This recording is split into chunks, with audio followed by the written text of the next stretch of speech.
When the letter arrived, it looked ordinary. Government paper, crisp edges, the kind of envelope that carried no emotion even as it changed the shape of a life. Desmond Thomas Doss held it in both hands at the small table in his family's home and felt the room go quiet around him, as if the wood, the dishes, the very air had paused to listen. He had known it was coming.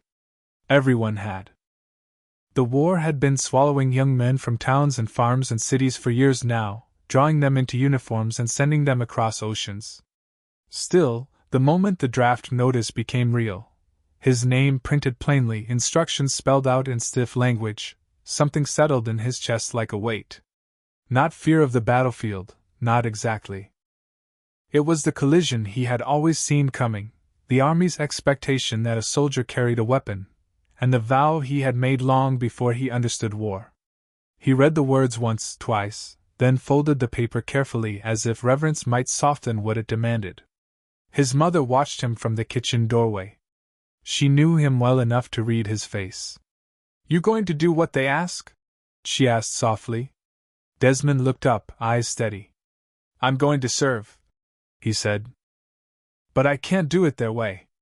There were reasons he could have listed: his faith, his conviction that he could not take a life, the commandment he had carried like a backbone since childhood. He could have spoken of the violent moments he'd witnessed growing up, how they had turned his stomach and ignited in him the certainty that he would never be the one holding the blade or the gun. But he didn't have to explain any of that to his mother. She had watched the same boy grow into the same young man, and she knew the kind of stubbornness that wasn't rebellion but devotion. His father, when he heard, said less.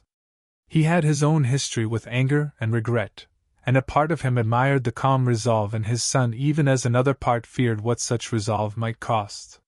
He only nodded once, as if the matter had already been decided by something larger than either of them. So when the day came, Desmond packed what he was told to pack, kissed his mother's cheek, and stepped into the stream of men moving toward the train. The station smelled of coal and sweat and farewell. Mothers held sons too long. Fathers tried to stand straight. Sweethearts pressed promises into palms. Desmond's promise was different, spoken silently to the God he believed listened as carefully as any loved one. "Let me help. Let me be useful. Don't let me become what I cannot be." At the induction center, they cut hair and issued uniforms and spoke and clipped commands. Desmond stood among strangers and became, on paper, Private Doss. He learned quickly that paper had power. It turned a man into a number, a file, a cog. But it did not change what lived inside him. The first time someone shoved a rifle into his hands, he held it as though it were a venomous thing that might leap into his bones. "You'll get used to it," the sergeant barked. Desmond's voice did not rise, did not shake. "Sergeant," he said, "I can't carry that."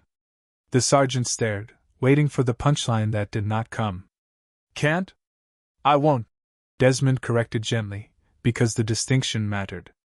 The room erupted in laughter at first, short bursts, as if the men thought they'd been given a moment of entertainment. Then the laughter thinned into confusion and irritation. War did not leave room, they believed, for a man to decide his own rules. "Are you telling me," the sergeant said, stepping close enough that Desmond could smell coffee on his breath, "that you're going to be a soldier and not carry a weapon?" "I'm telling you," Desmond answered, "that I'll do whatever duty you give me, but I won't take a life." It was a simple statement, too simple for the complicated machinery of training. The army had categories for things: fit or unfit, obedient or insubordinate, brave or coward. Desmond did not slide neatly into any of them. He stood straight, eyes forward, voice calm, and the sergeant felt, though he would never admit it, that it was harder to crush a man who wasn't afraid to be hated. They tried to break him. They mocked him in the barracks, calling him preacher, coward, mama's boy. They threw boots near his head and laughed when he flinched, not from pain but from surprise. They swore he would get them killed. They swore they'd beat him until he came to his senses. At night, when the lights went out and the whispering rose like insects, Desmond lay on his bunk and listened. Sometimes his heart thudded so loudly he thought it might give him away. But he prayed quietly, not for his comfort, but for the men who hated him. He prayed that he would not hate them back. In training, the conflicts sharpened.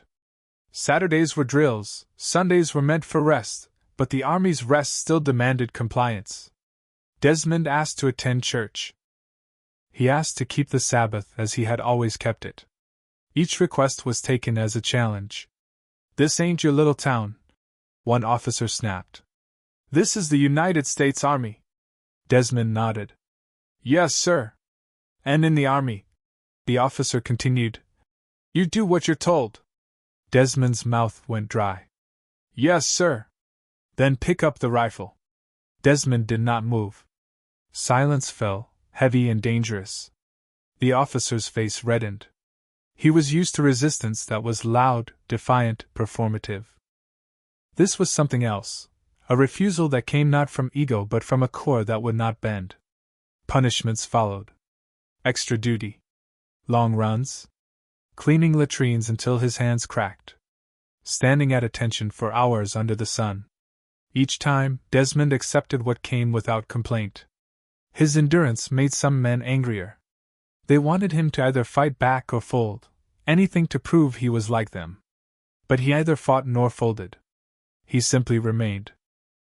One afternoon, after a round of bayonet practice he would not participate in, he was brought before a higher-ranking officer who looked at his file with the weary impatience of a man tasked with removing splinters from the Army's thumb.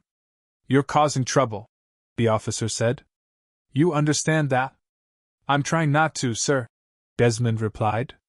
"Trying not to," the officer repeated, as if tasting the words. "This war doesn't have room for trying." Desmond kept his gaze steady. "Sir, I'm willing to go into combat as a medic. I'll carry bandages. I'll carry men. I'll do anything to save lives." The officer leaned back. "And what if you have to defend yourself?" "I won't," Desmond said. "What if a man's coming at you with a knife? I'll try to stop him without killing him." The officer's eyes narrowed. "You're asking to be a soldier while refusing to be a soldier." "I'm asking," Desmond said, "to serve without betraying what I believe." The officer exhaled sharply. There was a part of him that wanted to crush this problem with a simple stamp: unfit. Discharge. Gone. But the Army was hungry, and the war didn't allow easy waste. So they tried other tactics: pressure, threats, legal language.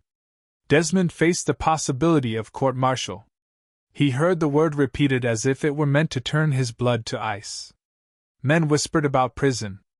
About dishonorable discharge. About shame that would follow him home. But Desmond had always feared something else more: waking up in a world where he had become capable of taking a life. That fear sat deeper than any fear of punishment. So when the officers demanded signatures he could not give, he refused those too. When they offered compromises that would make his refusal quiet, he refused those too. He asked only for one thing: to be allowed to do his job as a medic. Time shifted the texture of the hatred around him. Some men, watching him endure punishment after punishment without bitterness, began to feel an uneasy respect. Others hardened, convinced his calm was hypocrisy. A few, quietly, when no one was watching, asked him questions: why? How could he be so sure? What did he think would happen when bullets started flying? Desmond answered them without preaching. He spoke about conscience. About faith. About the belief that saving life mattered more than proving toughness. He did not try to convert anyone.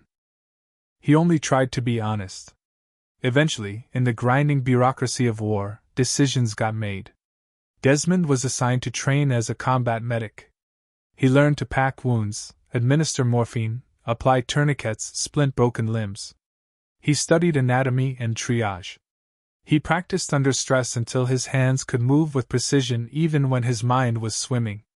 He learned to run toward screams, to listen for the difference between a man in shock and a man about to die. And still, the rifle remained absent from his hands.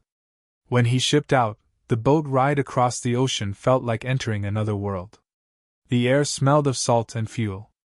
Men played cards and smoked and stared at the water as if trying to memorize the last calm surface they'd ever see. Desmond stood at the rail and watched the horizon. He wondered what kind of test awaited him, one that no training yard could replicate. In the Pacific, heat wrapped itself around everything. The jungle breathed. Insects droned like machinery. The land seemed alive and indifferent, swallowing footprints and sweat. Desmond moved with his unit, carrying his medical kit, his Bible tucked in his gear, his helmet pressed low.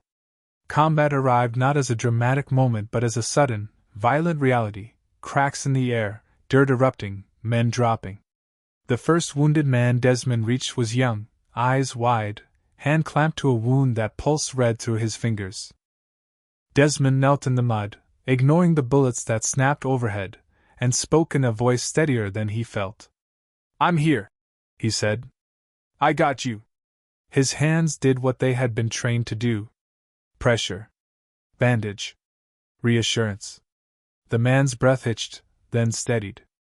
Desmond helped drag him back to cover, every muscle straining, every instinct screaming to flatten himself into the earth. But the man was heavier than fear. The wound was louder than bullets. Desmond moved. In the days that followed, he did it again and again. He crawled to men who were pinned down. He ran across open ground to reach the fallen. He worked under fire with a focus that made time feel thin. His unit began to notice. Not in speeches or grand gestures, but in small shifts. A man who used to sneer now nodded when Desmond passed. Another who once threw insults now said quietly, "Doc," with something like gratitude. Still, not everyone changed. Some men remained convinced that refusing a weapon was the same as refusing responsibility. They thought bravery required the willingness to kill. They believed Desmond's stance was a luxury purchased with other men's violence. Desmond did not argue. He simply kept working. He treated enemy wounded when he found them, too, because a bleeding body was still a body. That choice earned him new anger from some, but it also revealed something about him that even his harshest critics could not ignore. He did not divide life into worthy and unworthy. Then came Okinawa. The island was a name spoken with dread before they even set foot on it, whispered through troop ships and command tents. Everyone knew it would be brutal. The enemy was entrenched. The terrain was unforgiving. The sky itself seemed to press down with weight. They landed and moved inland, the sound of artillery never far away. The ground was torn, pocked by explosions, soaked with rain and blood. The air smelled of smoke and wet earth. Men trudged forward with hollow eyes, carrying fatigue like an extra pack.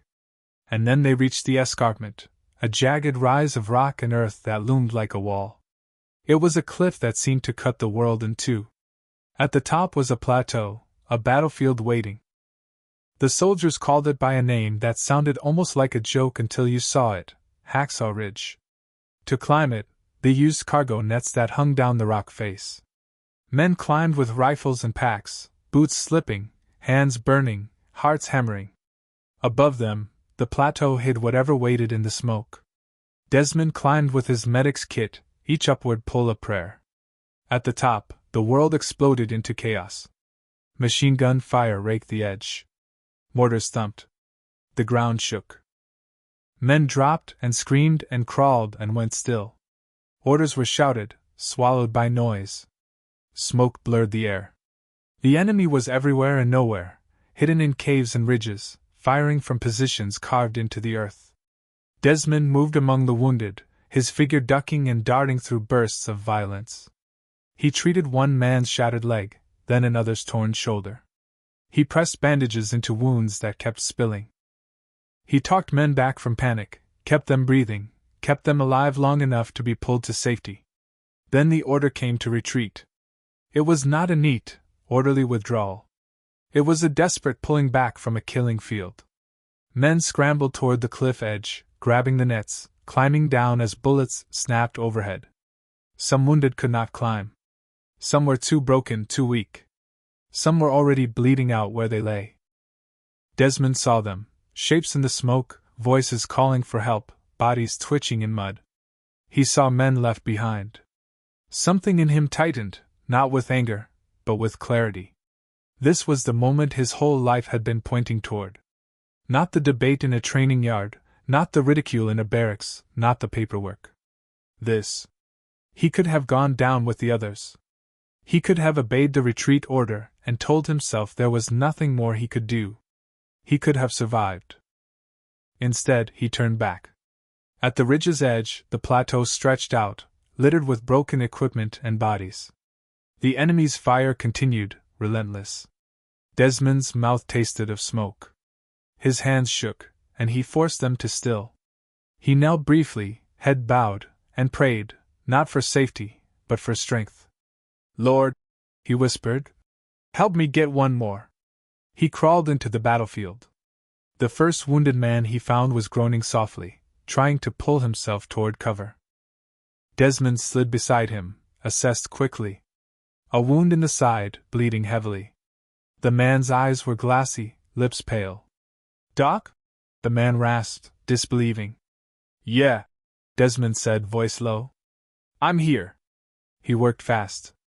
Pressure. Bandage. Morphine. Words of comfort. Then he grabbed the man under the arms and began dragging him, inch by inch, toward the cliff. The cliff edge was both salvation and danger. Below, the rest of the unit was retreating, a handful of men gathering at the bottom, looking up with panic and disbelief. Desmond could not simply push the wounded man over. He needed a way to lower him safely. He found rope, thick military rope meant for hauling supplies. He tied knots with hands that knew the motions from training and instinct. He fashioned a sling, secured the wounded man, and eased him toward the edge. The man's eyes widened. "What are you doing?" "Getting you down," Desmond said. He braced his boots against the dirt, gripped the rope, and began lowering the man over the cliff, hand over hand, feeling the rope bite into his palms. Below, voices shouted as men caught the descending body, guided it, pulled it in. When the man was safe, Desmond did not rest. He turned back. He moved through smoke and fire like someone the battlefield could not claim. He found another man, this one unconscious, face slack, blood pooling beneath him. Desmond checked for breathing, found it faint. He dragged the man toward the edge, muscles burning, lungs screaming. Bullets snapped close enough to make dirt leap. Mortar blasts rocked the ground, showering him with debris. He flinched, but he did not stop. At the edge, he repeated the process, rope, knots, lowering. Each descent felt like a lifetime. Each time the men below caught the wounded and shouted up, a wave of relief and urgency surged through Desmond's body. Again, he turned back. The plateau had become a nightmare landscape. The enemy's fire did not pause. Darkness crept in, not full night yet but the dimming of late day beneath smoke. Desmond's world narrowed to immediate tasks: find a body, determine if there was life, treat what could be treated, move the man toward the cliff. He prayed each time, sometimes aloud, sometimes in his head, the words becoming a rhythm. "Help me get one more." He found a man tangled in wreckage, leg pinned by debris. The man screamed when Desmond touched him, eyes wild with terror and pain. "Easy," Desmond said. "Easy. I'm going to get you out." The man gasped. Leave me, Doc, you'll get killed." Desmond shook his head. "Not leaving you." He dug, pulled, leveraged his weight, gritted his teeth against the man's cries. When the leg came free, the man nearly passed out from pain. Desmond splinted it quickly, then began dragging again. The man's body was heavy, and the ground fought him, sucking at boots, snagging on rocks. Desmond's arms trembled. His shoulders felt like they might tear. But he moved. At the cliff edge, he tied the rope again, hands clumsy now from exhaustion and blood and friction burns. He forced them steady, checked the knots twice, because if one knot failed, a man would die. Then he lowered the man down. From below came a shout. "We got him!" "Doc, how many you got up there?" Desmond didn't answer. He couldn't. He was already turning back into the smoke. Time blurred. Minutes could have been hours. The plateau became a maze of shadows and flame. Desmond moved by instinct and prayer. He treated wounds he couldn't fully fix, slowed bleeding, stabilized fractures, marked men for quick retrieval. He dragged bodies that would have taken 2 men to carry. He rolled men onto makeshift litters. He used whatever he could find: torn fabric, belts, strips of uniform, pieces of equipment. Sometimes he heard voices, enemy voices nearby, and froze, heart pounding, then crept away, staying low. He was not invincible. Fear visited him constantly. But fear did not control him. It sat in the passenger seat while conviction drove. At one point, he found 2 men close together, both wounded. He couldn't drag both at once.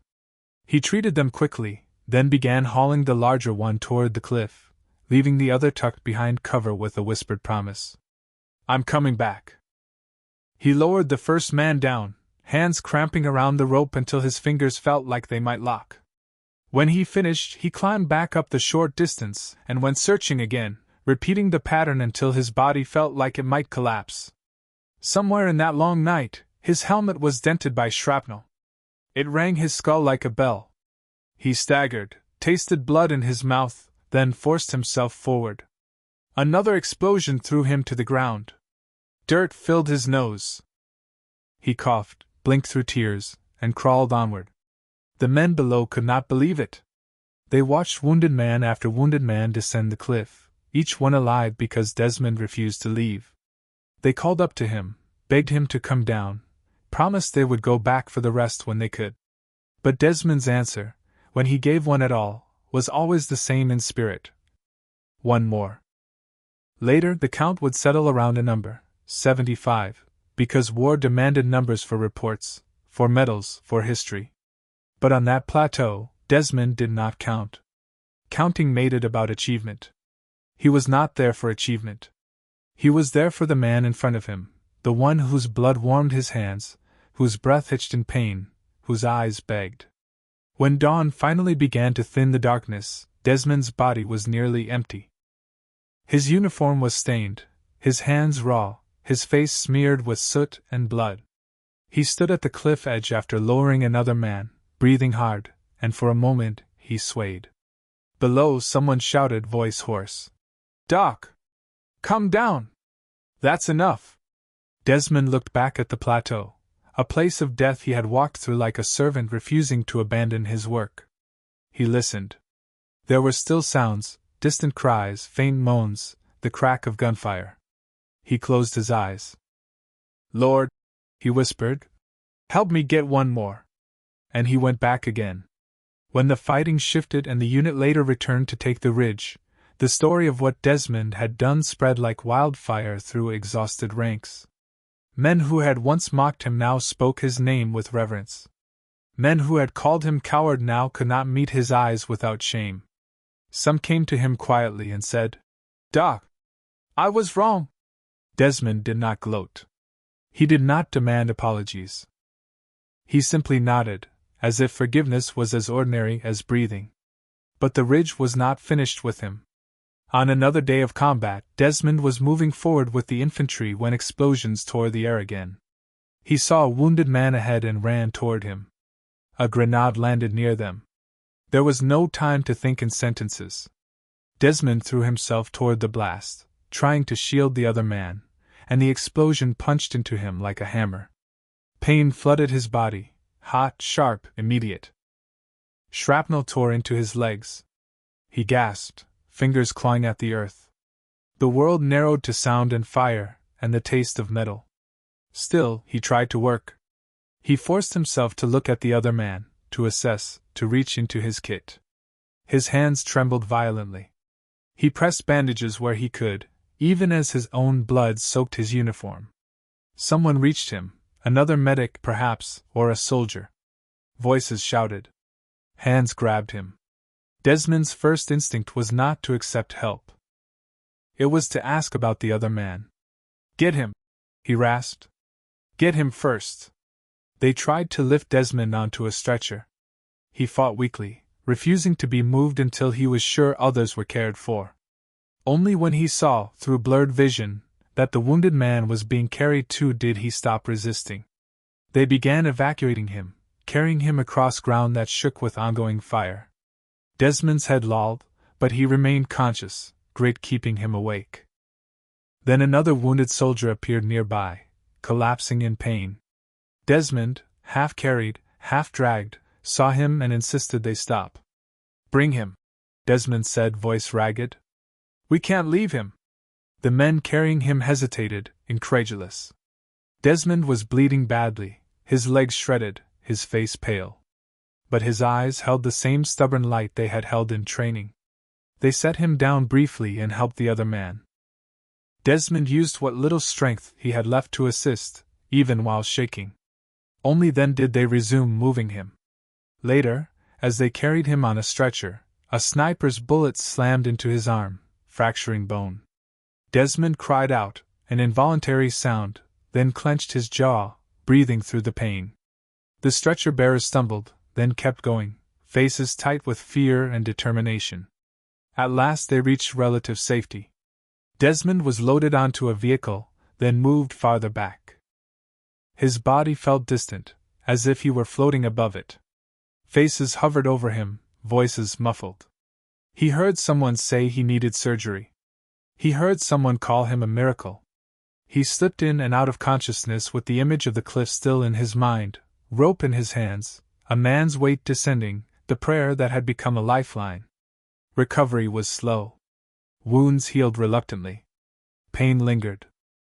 In the quiet of hospitals, Desmond sometimes lay awake and listened to the hum of fluorescent lights, far from gunfire but not far from memory. He did not replay the ridge as a victory. He replayed it as a series of faces. Some he remembered clearly. Some blurred together. Each one, however, carried the same meaning, a life that might have ended, pulled back from the edge. News reached him gradually, about who had lived, who had died, how the war crawled forward. He learned that men he'd lowered had survived because he had refused to leave. He heard, from visiting soldiers, what they said about him now. "He saved my life," one man told a nurse within Desmond's hearing, voice thick. "I was sure I was done. Then I felt hands on me. I looked up and it was him. The guy we all called a coward. God help me, he pulled me out of hell." Desmond closed his eyes, not from pride but from a kind of aching gratitude that he had been allowed to do what he believed he was meant to do. When the war ended, it ended the way wars always did for those who survived, with relief tangled in grief. The world celebrated. Parades marched. Flags waved. And in quiet rooms, men stared into nothing, remembering what they could not explain. Desmond returned home changed, not in his convictions but in the weight he carried. He moved more slowly. His body bore scars. His sleep was sometimes broken. Yet his spirit remained strangely gentle, as if he had walked through fire and come out determined to be softer, not harder. Recognition did not arrive all at once. Reports had to be written. Witnesses had to be interviewed. Numbers had to be verified. The army that had once tried to punish him now gathered evidence of his heroism, assembling it into the language of official commendation. Men who had once ridiculed him were asked to speak about him. Some did so with tears. Some did so with voices that cracked. They described a medic who refused to carry a rifle but carried men instead. They described a night on a ridge where wounded soldiers kept appearing over the cliff as if lowered by an unseen hand. They described Desmond's prayer, the one they had heard him mutter again and again as he disappeared back into the smoke. Eventually, word came, he was to receive the Medal of Honor.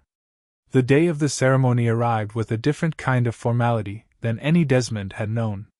He wore his uniform again, the fabric crisp, medals pinned, his posture straight despite lingering pain. The air in Washington felt heavy with summer, the city bright and polished, so far from Okinawa's mud and smoke that it could have been another planet. He stood among officials and soldiers and photographers. The President, Harry S. Truman, was there, a man who carried the solemn gravity of a world just cracked open and stitched back together. Truman's eyes were sharp, his expression sober, as if he understood that no medal could truly weigh what it was meant to honor. Desmond's name was called. He stepped forward, each movement deliberate. As the citation was read aloud, The words painted the ridge in careful, official language. Extraordinary heroism, conspicuous gallantry, at the risk of his life above and beyond the call of duty. It mentioned the 75 men, the repeated trips into fire, the rope, the refusal to leave. It did not mention the smell of burned earth, the sound of men crying for their mothers, the way Desmond's hands had bled against the rope. But Desmond heard those things anyway, layered beneath the ceremony like a second reality only he could see. Truman stepped close, medal in hand. For a moment, the crowd's murmurs faded.